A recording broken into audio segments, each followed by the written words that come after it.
So student start करते हैं next topic financial management chapter का, फाइनेंशियल डिसीजंस।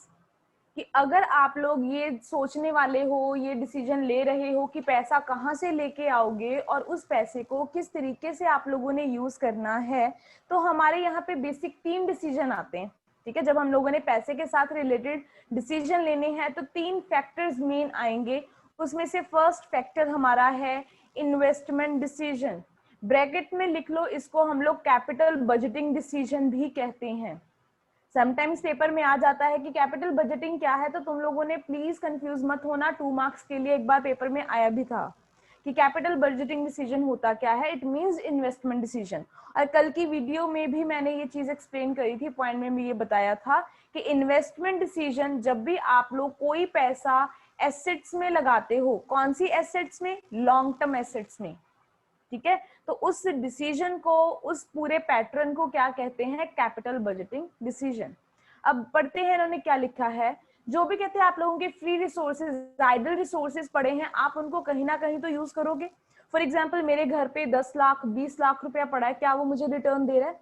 बेटर है कि उस पैसे को मैं कहीं इन्वेस्ट कर दूं, किसी बैंक में रख दूं, एफडी करा लूं, शेयर कैपिटल मार्केट में ऐसे पैसा लगा लूं ताकि मुझे डिविडेंड, इंटरेस्ट कुछ ना कुछ तो हाथ में आए। गोल्ड में पैसा लगा लूं, कल को प्राइस बढ़ जाए गोल्ड का तो एटलीस्ट वहां से मुझे फायदा हो जाए। तो कहते हैं जो आपके आइडल रिसोर्सेज पड़े हैं आप उनको किसी भी दूसरे यूज के लिए यूज कर सकते हो ताकि आपको कुछ ना कुछ रिटर्न उसके ऊपर मिलता जाए। A firm must choose where to invest. अब फर्म को क्या चूज करना है यहाँ पे कि अगर आपके पास कुछ आइडल रिसोर्सेज पड़े हैं, आपने कहाँ पे वो पैसा इन्वेस्ट करना है ताकि आप लोगों को हाईएस्ट पॉसिबल प्रॉफिट्स हो सकें। अब लाइन क्लियर हो गई कि जो आप लोगों के फ्री रिसोर्सेज हैं, आइडल रिसोर्सेज हैं, जो ऐसा पैसा आप लोगों के पास पड़ा है जिसका कोई भी यूज नहीं है, जो आपको रिटर्न नहीं दे रहा, आपका ऐसे फर्म ने क्या करना है, ऑर्गेनाइजेशन का क्या काम है कि उस पैसे को प्रॉपरली इन्वेस्ट करे, प्रॉपरली यूज करे, यूटिलाइज करे ताकि आप लोगों के प्रॉफिट्स इंक्रीज हो सकें। क्योंकि जब आप कहीं पे पैसा इन्वेस्ट करोगे तो इन रिटर्न आपको क्या मिलेगा, डिविडेंड, इंटरेस्ट, तो कुछ ना कुछ तो आप लोगों को वापस मिलेगा ही। Investment decisions relates to decision about how the firms funds are invested, कि आप लोगों ने फर्म के जितने भी फंड्स हैं वो कैसे इन्वेस्ट करने हैं डिफरेंट एसेट्स में। ये आपका इन्वेस्टमेंट डिसीजन है कि इन्वेस्टमेंट डिसाइड करो, 10 करोड़ रुपया है, इसमें से कितना पैसा आप लोग शॉर्ट टर्म और कितना आप लॉन्ग टर्म पर्पस के लिए यूज करने वाले हो, ये डिसाइड करना इन्वेस्टमेंट डिसीजन है कि कहाँ कहाँ पे इन्वेस्टमेंट हमारी होने वाली है।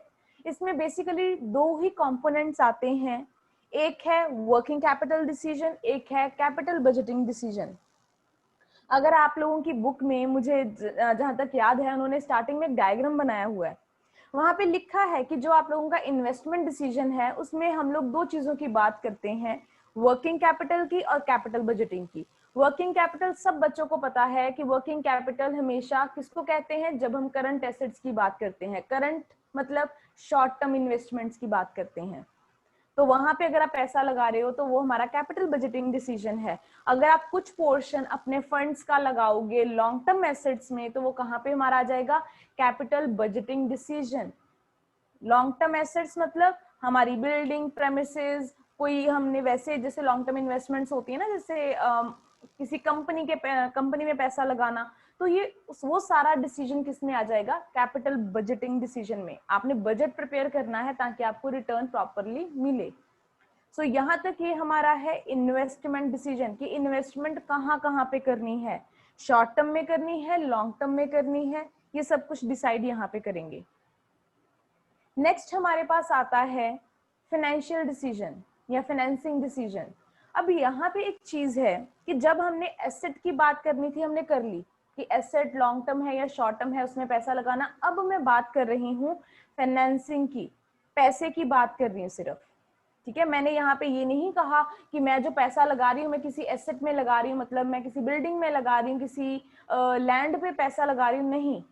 जब मैं ये बात करती हूँ कि मैं ऑनर्स फंड्स में पैसा लगाऊं या डेट फंड्स में पैसा लगाऊं, आपकी बुक में भी ये डायग्राम में लिखा हुआ है। सो यहाँ पे ठीक है। सो अगर हम ये डिसाइड करें कि पैसा हम लोगों ने ऑनरशिप सिक्योरिटीज में, शेयर होल्डर फंड्स में लगाना है, या डेट फंड्स में, आउटसाइडर फंड्स में, या क्रेडिटर्स फंड्स में लगाना है, तो ये डिसाइड करना फाइनेंसिंग डिसीजन में आता है। मुझे जहां तक याद है आप लोगों ने ये सारा टॉपिक जो है वो कर लिया है रेशियो चैप्टर में।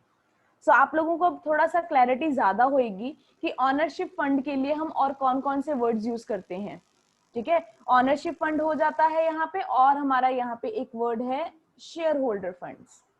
और दूसरी बात, डेट फंड के लिए हम कौन सा वर्ड यूज करते हैं? डेट फंड्स, आउटसाइडर फंड्स और क्रेडिटर्स फंड। ठीक है, क्रेडिटर से या बाहर से जो भी पैसा लेते हो आप लोग। अब दोबारा से इसकी कैटेगरी बनानी हो, क्योंकि आपकी बुक में जब डिफरेंट पॉइंट्स और फैक्टर्स एक्सप्लेन करे हैं ना, तो डिटेल में उन्होंने यही बातें करनी है, तो मैं आपको यहाँ पे समझा देती हूँ।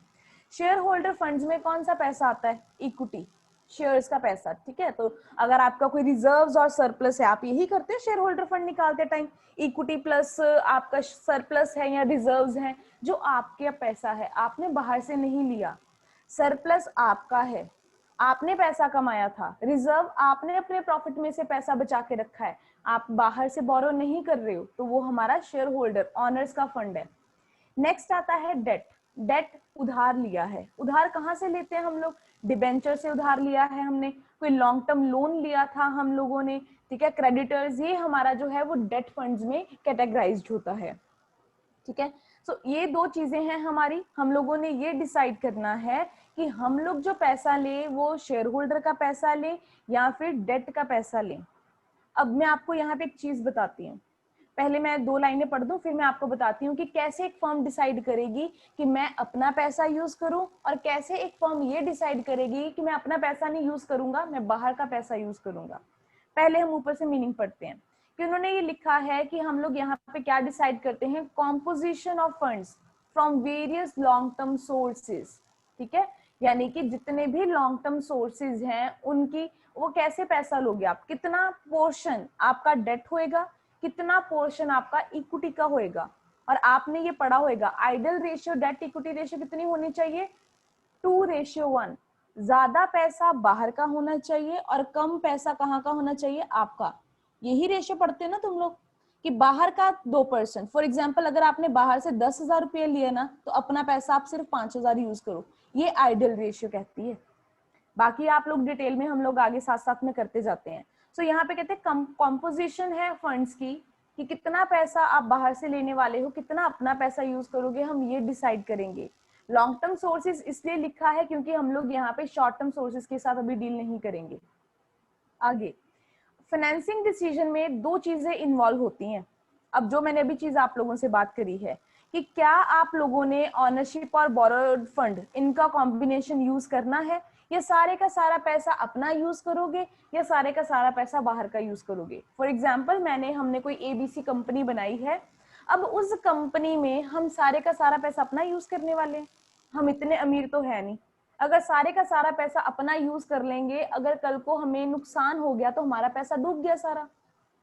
एटलीस्ट बाहर से तो कुछ पैसा लो आप लोग, तो बाहर से कितना पैसा लेना है, सो ये हम लोग यहाँ पे डिसाइड करेंगे कि बाहर से पैसा लें या ना लें। ठीक है, डिसीजन वेदर और not to use a combination of ownership and borrowed fund.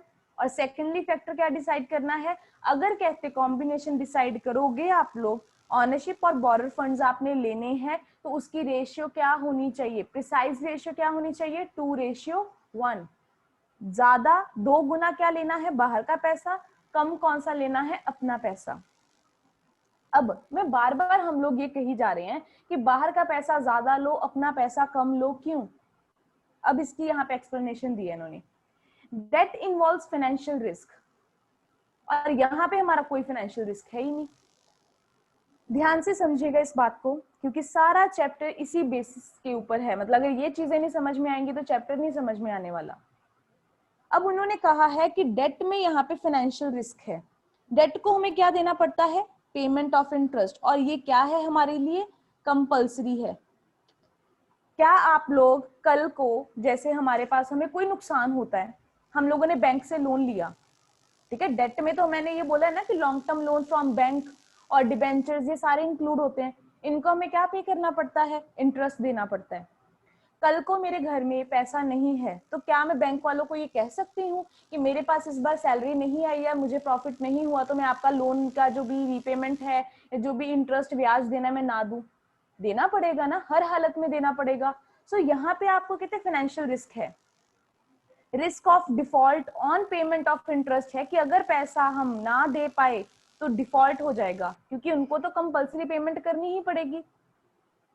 दोबारा से लाइन पढ़ रही हूँ, risk of default on payment of interest on borrowed fund and repayment of principal amount whereas. यहाँ तक वेयर एज तक काट दीजिए क्योंकि आगे शेयर होल्डर लिखा है, वो उसकी लिए लाइन है, तो अमाउंट तक करना है आप लोगों ने। अब कहते हैं यहाँ पे क्या चीज है कि आपको इंटरेस्ट भी इनको जो देना है वो मेरे लिए क्या है, कंपल्सरी। और जो रीपेमेंट करनी है, सब बच्चों को मैंने +1 में ये कराया था कि जब रीपेमेंट करनी है सबसे पहले रीपेमेंट किनको होती है, डिबेंचर्स को, ठीक है। फिर उसके बाद जो है एट द एंड इक्विटी वालों को मिलता है। अगर बच गया तो इक्विटी वाले लेंगे, अगर नहीं बचा तो इक्विटी वालों को कुछ नहीं मिलना। तो उनका मुझे रिस्क है क्या? नहीं। अगर पैसा बचेगा तो डिविडेंड मिल जाएगा उनको, अगर पैसा नहीं बचा तो डिविडेंड नहीं मिलेगा। सो उनके केस में मुझे कोई रिस्क नहीं है। यहाँ पे डेट के केस में रिस्क बहुत ज्यादा है, पर एक फायदा भी है। मुझे फायदा क्या है, हम कहते हैं कि जितना पैसा बच गया वो किनको जाएगा, शेयर होल्डर को। अगर ज्यादा पैसा बच गया, मैंने ज्यादा शेयर होल्डर फंड यूज कर लिए, फिर जितना पैसा बचा वो सारा का सारा पैसा किनको चला जाएगा, शेयर होल्डर को। ये भी नुकसान है, ठीक है। अगर मैं यहाँ पे कह रही हूँ कि डेट डिफॉल्ट का रिस्क है, इंटरेस्ट फिक्स्ड पेमेंट देनी पड़ेगी, कहते ये तो फिर भी ठीक है कि पता है मुझे कि इनको अगर मैंने पैसा देना है तो वो कुछ 10%, 8%, 7% ही देना पड़ेगा। पर अगर ज्यादा पैसा बच गया और ज्यादा पैसा मैंने कौन सा यूज करा, ज्यादा का ज्यादा पैसा मैंने शेयर होल्डर का यूज करा, तो सारी पेमेंट इनको हो जाएगी, मुझे तो कुछ नहीं बचेगा। इसलिए दिस इज द रीजन कि हम कहते हैं हमने ज्यादा पैसा कहां से लेना है, डिबेंचर से लेना है।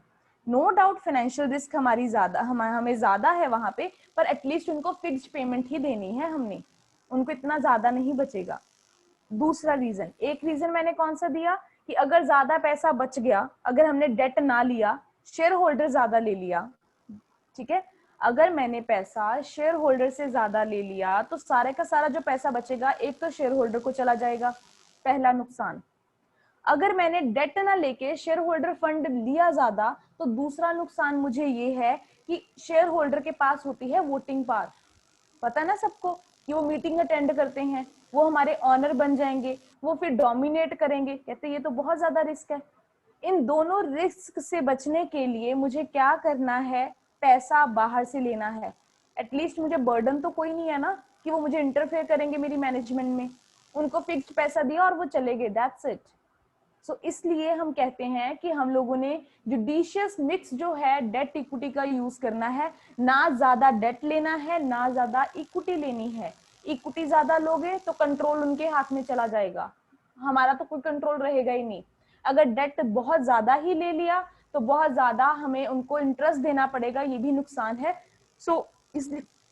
इसलिए उन्होंने लिखा है कि आप लोगों ने एक प्रॉपर मिक्स यूज करना है दोनों का। आई होप आपको अब ये क्लियर हो गया होगा, डेट का क्लियर हो गया, financial risk, share holder whereas shareholder funds involve no fixed commitment। कोई कमिटमेंट नहीं है, दोगे तब भी ठीक है, नहीं दोगे तो हमारे ऑनर है, कुछ नहीं कहेंगे। और ना ही रीपेमेंट के लिए इनको कोई ज्यादा इशू है क्योंकि रीपेमेंट भी इनको लास्ट में होती है। So ownership fund versus debt fund, they can be compared on the basis of factors such as, अब यहाँ पे इन्हीं फैक्टर के बेसिस के ऊपर मैंने आप लोगों को कंपेयर करा के बताया ना कि इंटरेस्ट जो है ज्यादा किसको देना पड़ता है, डेट को। Dividend pay out ratio share holders की है, रीपेमेंट पहले डेट को देनी पड़ती है। जो टैक्स के ऊपर किसके जो इंटरेस्ट के ऊपर है वो टैक्स आप लोगों को जो है वो डिडक्टेड होता है, आपको फायदा हो जाता है। रिस्क किसमें ज्यादा है, डेट में ज्यादा है।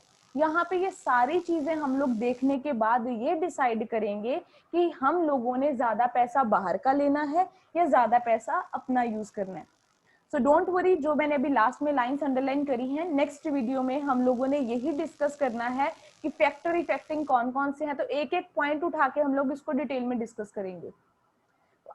थोड़ा बहुत तो समझ में आ ही गया होगा आप लोगों को कि डेट और इक्विटी का आप लोगों ने मिक्स यूज करना है। डेट के ऊपर फिक्स्ड पेमेंट इंटरेस्ट पे करना पड़ता है, रीपेमेंट भी सबसे पहले करनी पड़ती है, और शेयर होल्डर को सब कुछ एंड में, कोई ज्यादा उनकी टेंशन नहीं है। बट स्टिल हम यही कहते हैं कि डिबेंचर ज्यादा यूज करो कंपनी में और शेयर होल्डर कम, मतलब 2:1 जो है वो आइडियल रेशियो है इनकी।